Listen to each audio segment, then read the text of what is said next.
Está na hora da entrevista do dia com Denise Campos de Toledo. Vamos falar agora sobre os impactos do novo coronavírus na economia e as ações necessárias para superar a crise. Eu converso com José Roberto Mendonça de Barros, economista, sócio da MB Associados e ex-secretário de Política Econômica. Então, José Roberto, boa noite. Boa noite, Denise. Bem, nós estamos acompanhando aí as projeções muito negativas em relação ao que pode acontecer com a economia brasileira, com a economia global, organismos internacionais contando com uma retração de 5% até mais da economia brasileira. Eu queria saber sua expectativa de curto prazo neste ano, se dá para a gente escapar de percentuais tão ruins assim e se depois haveria condições de uma retomada num prazo não muito distante, de crescimento mesmo, de termos números positivos. Olha, Denise, nossa projeção de uma queda de 4,7. 4,75 é mais ou menos a mesma coisa, dada a incerteza com esses números. Então, infelizmente, é um tombo mesmo. E é um tombo porque a Covid provocou uma parada súbita nas economias, né? O fato da maior parte das empresas fecharem, trabalhar de casa, não circular, faz com que as transações caiam, né? E é isso que traz a queda do PIB. Dá só um exemplo para você. Nesse começo de mês, as transações de carros usados caíram 80%. E muitas outras coisas foram na mesma direção. Portanto, infelizmente, o PIB vai cair muito forte, perto de 5%.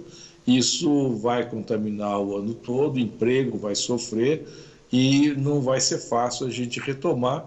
Mas é uma tarefa que fica para o ano que vem. A emergência da doença, ter que lidar com ela, obriga a essa solução que todos os países do mundo estão tomando, nós também, mas isso não vai eliminar essa queda. Vamos ter realmente a maior recessão das últimas décadas do Brasil. E o problema é que é uma crise que começa agora com o isolamento social como reflexo direto da interrupção de atividade. Houve um momento mais específico que a atividade parou aqui no Brasil e em vários outros países, só que depois na retomada, muita gente pode ter ficado no meio do caminho. Tem a questão do desemprego, tem a questão de empresas que podem fechar, de dificuldades que vão continuar, inadimplência, problema de relacionamento entre fornecedor e o comércio em geral. Então tem uma outra onda depois, né? Tem sim. E olha, isso mesmo no cenário otimista, que o vírus, quando for embora, não volta numa segunda onda, coisa que ninguém sabe, né? Você vê hoje em Singapura, né, exatamente nesses dias, há uma volta da contaminação que não se sabe que tamanho terá. Então, mesmo nesse caso positivo, você tem toda a razão, porque de um lado há um desemprego muito grande, com todos os esforços do governo para segurar emprego, as empresas pequenas e tudo mais, muita gente não vai aguentar um pequeno restaurante, um pequeno serviço. É muito difícil, né, que isso aconteça. Hoje mesmo me contaram um caso de uma pequena rede de restaurantes, que são 7 unidades, e aí o que eles resolveram é fechar 4 e ficar com 3. Que é uma coisa de bom senso, mas fecharam 4 das 7 unidades. Então, vai cair mesmo. E o que você mencionou também está muito correto. Muitas empresas, pequenas, médias e grandes, vêm atrapalhadas do ponto de vista financeiro desde a crise de 2015, 2016. E vêm tentando ver se consegue se recuperar, etc. Toma um tranco desse, não vende, não recebe, etc., não vai resistir. E com isso, a economia não será a mesma na volta. Não é simplesmente passou o vírus, a gente volta como era antes. Não vai ser assim, infelizmente. Vai ser muito mais difícil e reconstruir as condições para crescer vai dar trabalho. Agora, o governo tem tomado uma série de medidas para tentar minimizar essas consequências que nós estamos falando em relação ao desemprego, em relação à quebra das empresas, tentando garantir algum capital de giro.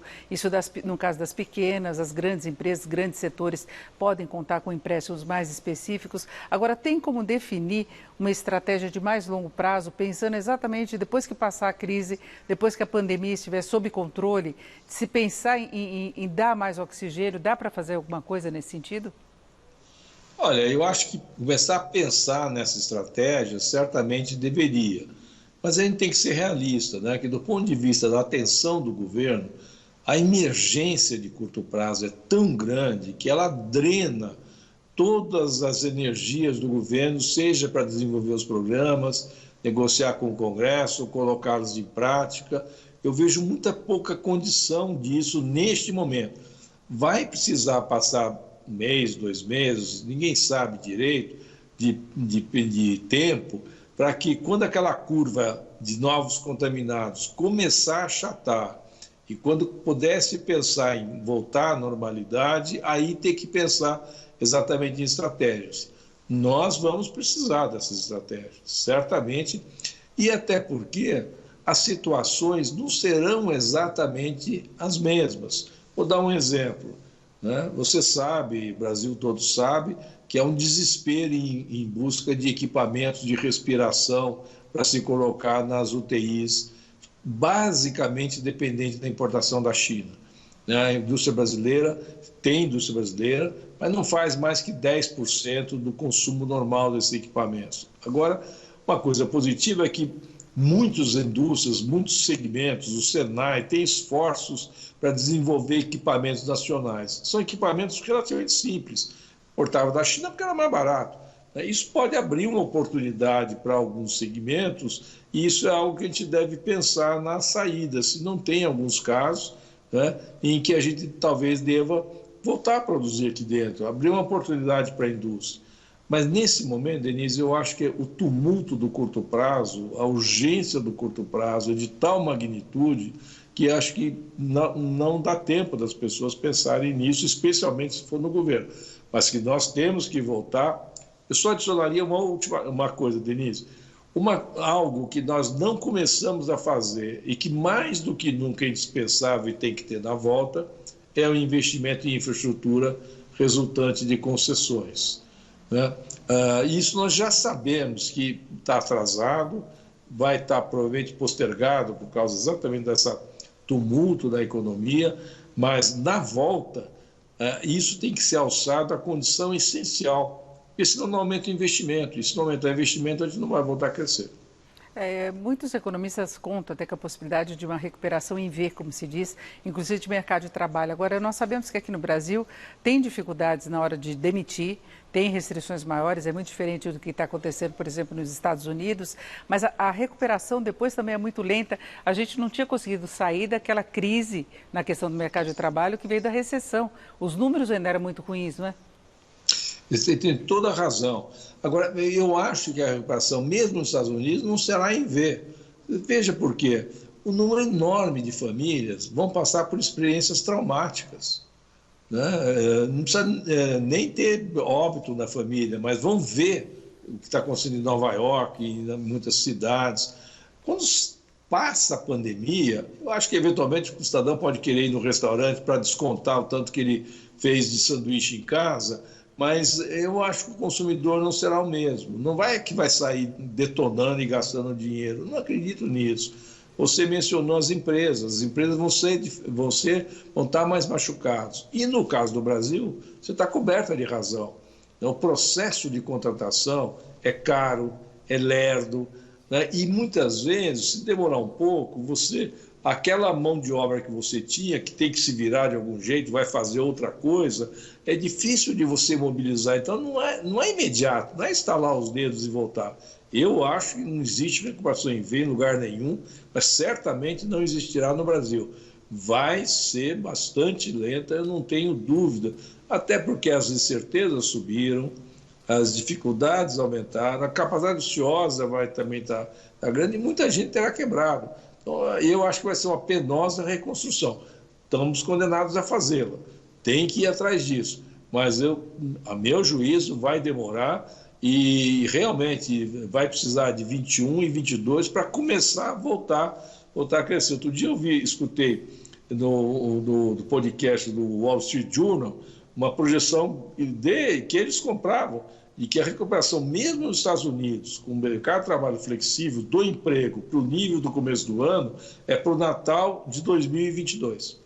Agora, algum setor consegue escapar e ter condição de reação mais rápida? Eu estou pensando principalmente no agronegócio. O Brasil continua exportando, precisa exportar alimentos e em várias ocasiões, quando a economia brasileira teve uma crise mais séria, o agronegócio conseguiu segurar muita coisa, inclusive alavancar depois a recuperação. A gente pode ter uma repetição disso? Isso já está acontecendo. Na nossa projeção de queda do PIB brasileiro de 4,7, o único segmento que cresce, 1,5 positivo, é o agronegócio. É fantástico o que está acontecendo, porque ele rapidamente mudou os protocolos de segurança nas diversas plantas, nos diversos locais.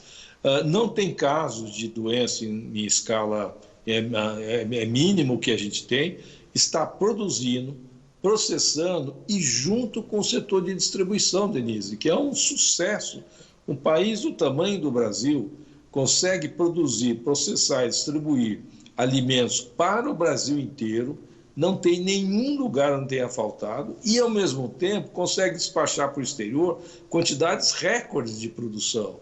Então, é um fenômeno, porque é um segmento competitivo, é um segmento que tem tecnologia e esse conjunto do agronegócio com o sistema de distribuição, com seus exigiu muito esforço de todo mundo que milita nesse segmento, é muito positivo. Tem um outro segmento que, e para mim foi até surpreendente o como foi resistente, telecomunicações. O mundo corporativo se mudou para o home office em uma semana. E, de repente, todo mundo conseguiu, com alguma flutuação de internet, etc., conseguiu fazer suas reuniões, administrar. E são milhares e milhares de empresas que fizeram isso. Então, telecomunicações mostra, ainda tem muito que investir, que isso aí que se mostrou resistente tem que continuar. Tem certos pedaços do setor industrial cuja demanda subiu, né, na área de químicos, na área de fazer equipamentos, máscaras, coisas desse tipo. Tem segmentos que seguraram bem. E o outro, Denise, é o setor financeiro.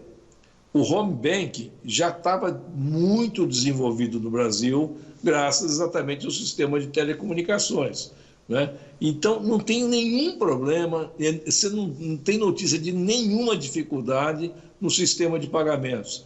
Pensa se isso tivesse acontecido há 20 anos atrás, o tumulto que seria no sistema bancário, pagar conta, esse tipo de coisa. E isso hoje roda suavemente. Então, alguns segmentos estão até que relativamente bem. Eles têm uma coisa em comum, Denise. Eles têm investimento em ciência, tecnologia, que gera produtividade e que é capaz de competir aqui e lá fora. Então, isso é a grande lição que fica. Se nós não melhorarmos a produtividade do sistema produtivo de distribuição do Brasil, nós não vamos conseguir recuperar. Mas exatamente aqueles segmentos que estão dando uma lição de como é feito isso, e não é só agronegócio, é que acho que tem que ser o norte da nossa recuperação. Perfeito, eu conversei aqui com o economista José Roberto Mendonça de Barros, que é sócio-diretor da MB Associados e ex-secretário de Política Econômica. José Roberto, muito obrigado, uma boa noite. Denise, foi um prazer falar com você.